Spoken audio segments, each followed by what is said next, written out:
Saudações históricas a todas e todos, meu nome é André Wagner Rodrigues, eu sou professor de História da Educação e História da Educação Brasileira aqui na Universidade 9 de Julho, tanto na modalidade presencial como à distância.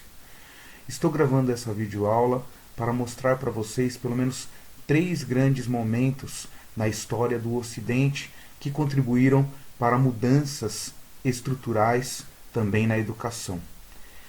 Eu vou falar para vocês sobre educação na Grécia Antiga, educação na Idade Média e educação nos tempos modernos. Esses 3 momentos históricos vai fazer com que vocês tenham aí uma bagagem de informações interessantes para que vocês construam aí um repertório de informações acerca da história da educação no Ocidente. Vamos à nossa aula. E o primeiro modelo de educação que trago a vocês foi desenvolvido pelos gregos antigos. Em aproximadamente 8 séculos antes de Cristo, um poeta que vivia numa região chamada Samos ou Chios, ainda não há precisão, mas hoje uma das ilhas que pertence à atual Turquia, viveu Homero, o grande pensador grego que teria sido responsável pela criação das 2 mais brilhantes obras da literatura do Ocidente, que são as obras Ilíada e Odisseia. Gente, o que é importante trazer dessas 2 obras para vocês é justamente o modelo de educação pensado pelos gregos na antiguidade. Homero teria sido o grande educador da Grécia Antiga, isso na visão do filósofo Platão, que viveu 3 séculos após ele. Para Platão, Homero teria sido aquele que trouxe uma visão interessante sobre a realidade, a interpretação de toda a realidade para os gregos antigos, e as obras Ilíada e Odisseia eram os livros de cabeceira de toda a juventude de Atenas e de várias cidades gregas. No livro Ilíada, em especial, nós temos aí todo o contexto da Guerra de Troia. Essa guerra que ficou imortalizada em muitos livros, teatros, cinemas até, onde se narra a famosa guerra entre gregos e troianos por causa do rapto de Helena, a formosa rainha de Micenas, esposa de Menelau, e que teria sido raptada por Paris, príncipe troiano. Daí todo um contexto de uma guerra que vai durar mais de 10 anos entre gregos e troianos por causa do rapto de Helena. E aí é importante destacar a figura de Aquiles, guerreiro grego que teria praticado uma das principais batalhas no campo de guerra com o irmão de Paris, a figura de Heitor. Nós temos aí esse embate entre os dois que se apresenta como o principal momento do livro. Para vocês terem uma ideia, isso foi representado há pouco tempo por Brad Pitt no filme Troia, que é importante também que se assista para a gente entender todo esse contexto, e também o cavalo de Troia, que foi o presente dos gregos para uma suposta fuga e aí a vitória na guerra, demonstrando a inteligência do povo grego que a partir desse presente venceu a batalha. Agora é importante pensar por que uma guerra traria aí um modelo de educação para a Grécia Antiga. Importante voltar na figura de Aquiles. Aquiles era rei de uma cidade chamada Tessália. Ou seja, ele era instruído, ele argumentava, ele expunha suas ideias e ele também era o herói no campo da batalha. Ou seja, era um guerreiro que era instruído. A partir da famosa paideia, e vem aí essa palavra que traz também até o início da pedagogia. Pedagogo é aquele que cuida de crianças, aquele que ensina crianças. Nós temos aí o primeiro modelo de educação na Grécia Antiga a partir da paideia. O que é isso? É a formação de guerreiros instruídos, a formação de Aquiles. Cidades como Atenas e Esparta se baseavam nesse livro para educar as suas crianças. Eles queriam pessoas instruídas, mas que também tinham habilidades motoras. Então tá aí uma preocupação intelectual e também corporal, a formação do soldado, a formação de pessoas que tenham saúde. Acho que vocês já ouviram aquela máxima, corpo são, mente sã, que vem também de toda a história dos gregos. Outra grande contribuição dos gregos antigos é a filosofia. Nós temos aí uma maneira de pensar no Ocidente que traz como pano de fundo a racionalidade humana. A interpretação de todas as coisas se dá pelo pensamento, o homem que começa a questionar toda a sua realidade. E lembrando de tudo isso, não podemos esquecer a figura de Sócrates, grande pensador que viveu em Atenas durante muitos anos. Ele teria sido um dos precursores dessa nova forma de pensar do ser humano. E aí eu trago para você uma metodologia pedagógica que foi desenvolvida por Sócrates. Estou dizendo para vocês da ironia e da maiêutica. Sócrates ele tinha um jeito especial para conversar com as pessoas. Ele dizia que conhecia pouco sobre as coisas e ele queria sempre, com grande curiosidade, conhecer aquilo que ele não sabia. Só sei que nada sei. A sua máxima mostrava que ele estava sempre em busca, de novos conhecimentos. Conversava com todas as pessoas, desde escravos até com generais do exército ateniense, e perguntava questões como: o que é o amor? O que é a amizade? O que é a virtude? As pessoas traziam as suas opiniões para explicar isso. E Sócrates, habilmente, fazia perguntas e outras perguntas até que as pessoas ficavam em dúvidas se estavam seguindo o caminho certo das suas ideias. E está aí o segundo momento desse método, que é a maiêutica. A maiêutica seria a busca de ideias novas. A partir do momento que temos consciência de que não sabemos tudo de todas as coisas, o segundo passo é a busca incessante pelo conhecimento, através do estudo, da pesquisa, e de todo o pensamento racional que a filosofia estava trazendo nesse momento áureo da Grécia Antiga, que é o período clássico. O século V a.C. mostra para a gente aí grandes evoluções no campo das descobertas filosóficas e também das práticas democráticas. Sim, os gregos antigos também inventaram essa forma de poder, a democracia. O povo, a partir das suas ideias, da contestação da sua realidade, busca aí reformar a cidade onde vivem. O segundo momento que tenho que destacar para vocês é a educação durante o período conhecido como Idade Média. Nesse período, a Igreja Católica ela tinha o monopólio de toda a cultura e educação. Isto é, ela era a instituição, por excelência, que criava e também compilava todos os escritos, todos os ensinamentos e todas as práticas, que nós chamamos aí de conhecimento.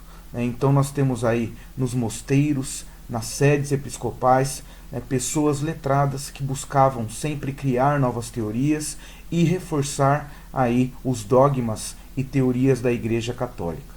Nesse contexto, tenho que lembrar para vocês que aqui no nosso país nós tivemos aí a fundação de uma ordem religiosa que cuidou de toda a educação dos povos nativos que aqui viviam. Estou falando para vocês dos padres jesuítas. Sim, foram criados com a intenção da Igreja Católica de levar todos os conhecimentos cristãos a esse novo mundo que estava sendo descoberto. É importante destacar para vocês 3 grandes padres que vieram colaborar nesse processo. Estou falando de Manuel da Nóbrega, padre Juan de Azpilcueta Navarro e também o José de Anchieta. Foram padres formados com uma fundamentação católica, jesuítica e que vieram trazer os ensinamentos para os povos nativos aqui da América, inclusive no Brasil. Nós temos um modelo de educação que traz os valores religiosos se sobrepondo aos valores laicos, os valores científicos, os valores racionais. Nesse momento, então, o pensamento religioso foi predominante. Diferente da Grécia Antiga, onde a racionalidade esteve à frente, agora nós temos aí, com a Idade Média, o pensamento religioso, fundamentado em dogmas e doutrinas, toda uma preocupação por afirmar os valores clericais e fazer com que a Igreja Católica estivesse sempre no centro das decisões educacionais da época. Nesse período nós temos aí a formação do que chamamos de escola tradicional. E é importante apontar algumas características dessa escola que até hoje ela se faz presente na nossa história. Falando, por exemplo, sobre a relação entre aluno e professor. Vocês notam aí que o professor ele será o centro do processo de ensino. Então o professor ele vem com tudo pronto e preparado e o aluno é aquele que está ali para obedecer e acatar as determinações que o professor apresenta. Em segundo lugar, temos que falar do conteúdo.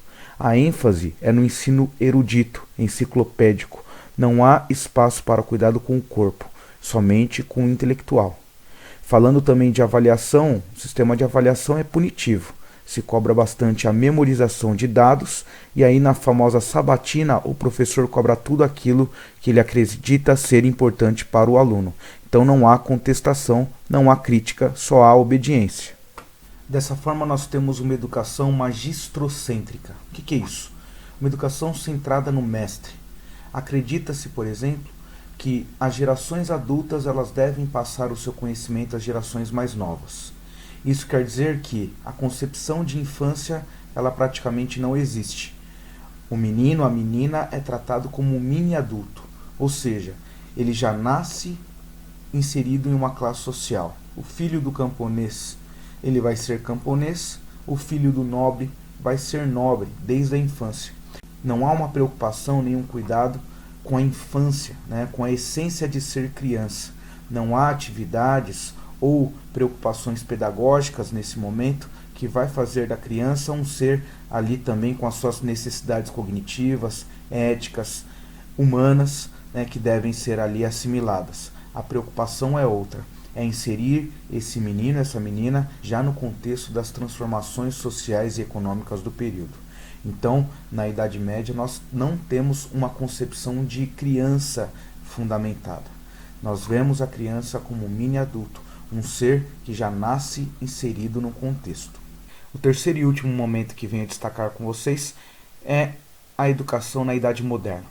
Os tempos modernos inauguram aí no Ocidente uma nova forma de pensar, muito parecida com os gregos antigos.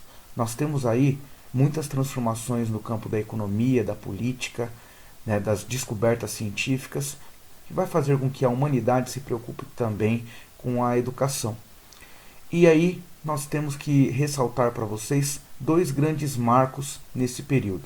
Estou falando para vocês da Revolução Industrial e da Revolução Francesa, que compõem o que os historiadores chamam de revoluções burguesas,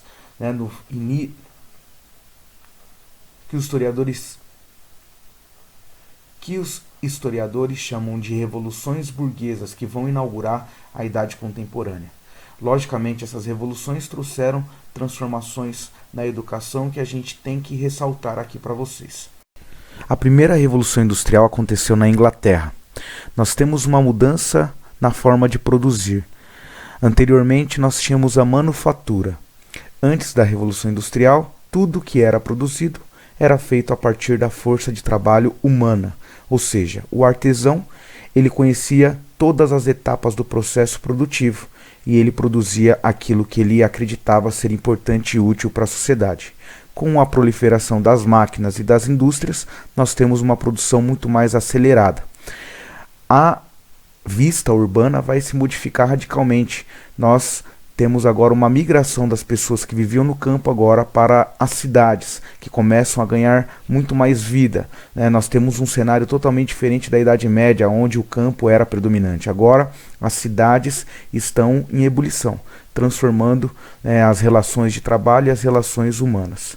A primeira relação que eu tenho que destacar para você é uma diferença gritante na forma de trabalho.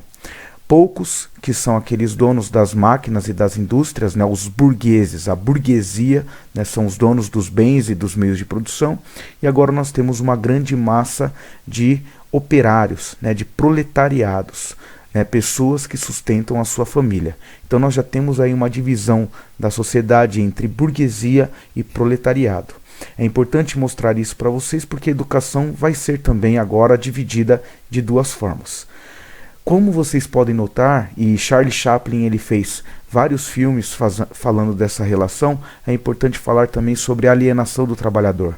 Agora, o trabalhador ele não conhece todas as etapas do processo. Ele está inserido numa indústria e ele vai praticar somente uma forma de produção, ou seja, ele vai conhecer somente uma etapa do processo produtivo. Então nós chamamos de alienação do trabalho. Como vocês podem ver na indústria automobilística, cada pessoa ela tem uma função para trabalhar.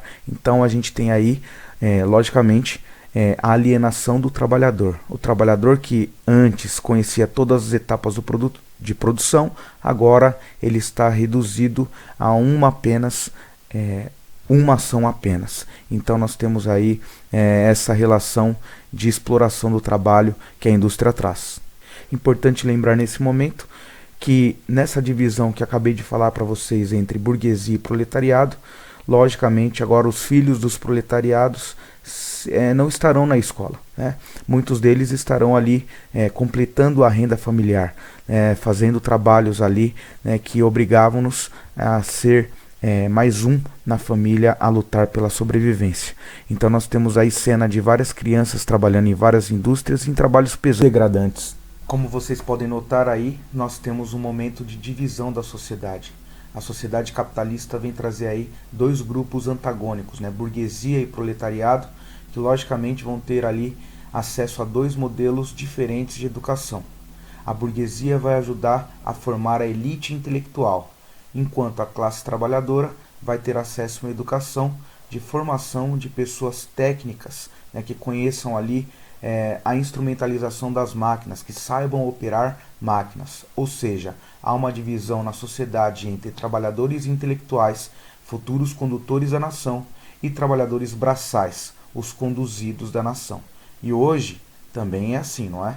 A Revolução Francesa também colaborou com uma grande transformação da educação.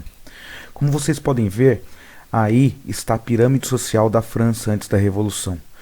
Acima dela está a figura do rei, no caso Luís XVI, era quem comandava a França antes da Revolução, e quem o apoiava era o clero e a nobreza, constituindo aí o primeiro e o segundo estado respectivamente. Clero são todas as pessoas ligadas à igreja e a nobreza são pessoas ligadas à figura do rei, são os nobres. Para vocês terem uma ideia, quem está abaixo é um grupo muito grande chamado povo, é o terceiro estado. E nós temos aí uma grande divisão da sociedade. É o terceiro estado que, à custa dos seus impostos, sustenta o rei e as outras duas classes.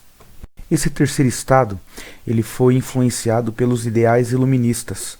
Rousseau, Montesquieu e Voltaire, eles foram intelectuais que ajudaram o povo a entender toda a desigualdade que existia no seu país e lutar por uma sociedade mais humana, mais justa e mais perfeita. Só que a Revolução, logicamente, trouxe também grandes momentos de terror, como, por exemplo, em janeiro de 1793, quando o próprio rei Luís XVI foi levado à guilhotina, símbolo máximo da Revolução Francesa. Isso quer dizer que, a partir de agora, o terceiro estado, logicamente comandado pela burguesia, estava no controle do poder político. Um dos momentos mais importantes dessa revolução é a Declaração dos Direitos do Homem e do Cidadão, um documento que foi criado pela burguesia para assegurar ali os direitos que seriam, a partir de agora, fundamentados nos princípios humanos, o direito de ir e vir, direito de decidir politicamente quais são os nossos representantes, todos esses direitos que nós vemos aí na Constituição de muitos países, inclusive o nosso país, o Brasil. Outro importante marco da Revolução Francesa foi a Constituição Civil do Clero. A Igreja Católica, durante a Revolução, ela perdeu todos os seus poderes. As suas terras foram confiscadas, todos os seus direitos foram retirados. Até mesmo porque os iluministas, o terceiro estado, a burguesia que estava conduzindo essa revolução, acreditava que a igreja era uma instituição que deveria ser separada do Estado. Ou seja, nós temos aí uma luta pela laicização do ensino. Isso quer dizer que a educação ela deve ser laica, ou seja, não pode ser misturada com assuntos religiosos. A educação deve levar a população à emancipação humana, a partir do desenvolvimento do raciocínio, da inteligência, da racionalidade, a partir de descobertas científicas, e do amadurecimento intelectual. Isso quer dizer que a Igreja Católica, na visão de muitos burgueses, era um entrave, era um obstáculo ao desenvolvimento científico da época. A Igreja era um centro de superstição e irracionalidade, como diria Voltaire, por exemplo. Então, logicamente, nós temos aí uma divisão entre Estado e Igreja. É o que nós chamamos de laicização do ensino. Espero que vocês tenham gostado dessa aula. Espero que nós tenhamos aí uma boa relação durante esse curso Espero que vocês participem dos fóruns, dos chats, né, de todas as atividades, para que vocês continuem evoluindo na nossa disciplina. Um abraço e até a próxima.